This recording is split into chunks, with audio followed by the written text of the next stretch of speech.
Welcome to Indoctrination, a fast-paced take-that-style game for 2 to 5 players competing to build gods, sabotage rivals, and win factions to rule the world before it ends.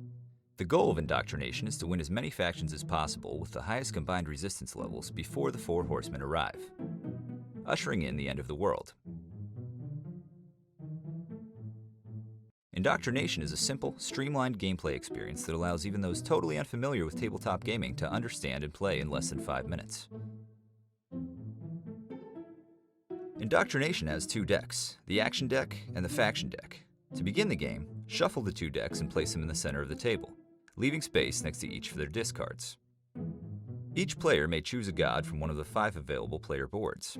In this example, player 1 chooses Woke as Fuck Buddha, while player 2 chooses the Grecian Thunder.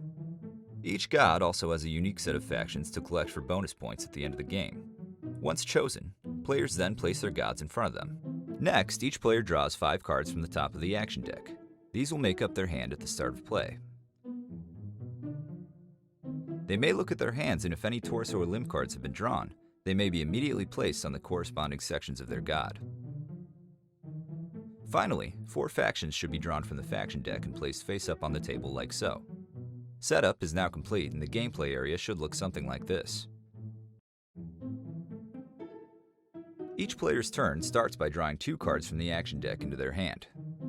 They may then choose one of the 4 face-up factions to try to indoctrinate. There are 2 ways this can be achieved. First, if he has a torso matching the trait of the faction, indicated by the colored borders on the cards.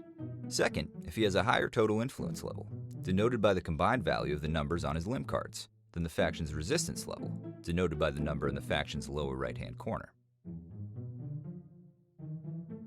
If the player successfully indoctrinates their faction of choice, they may add it to their following and replace it with a new card from the top of the faction deck. If the player is unable to indoctrinate their faction, they must instead discard and replace it. 3 things may happen when drawing a replacement faction. If the card drawn is another faction, it replaces the old one. The current player may then finish playing any cards from their hand that they desire, declaring the end of their turn when they are finished and moving on to the next player. If the card drawn is an unnatural disaster, the player who drew it must follow the instructions on the card. Then draw a new card from the top of the faction deck to replace it. If the card drawn is a horseman, everyone at the table must follow the instructions on the card.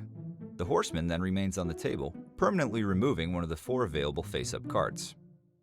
A new faction deck card is not drawn to replace it. At this point, the current player's turn ends immediately. They may not play any more cards from their hand, and play continues on to the next player.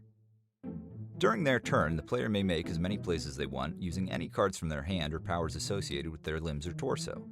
Meanwhile, the other players may attempt to interrupt these actions, playing as many instant cards as they desire. Play continues as such until all 4 horsemen have been drawn. When the final horseman is drawn, gameplay ends immediately. Players do not need to fulfill the requirement listed on the final horseman card. The player with the highest faction point total, including any bonus points collected, wins. And there you have it. You're ready to play Indoctrination.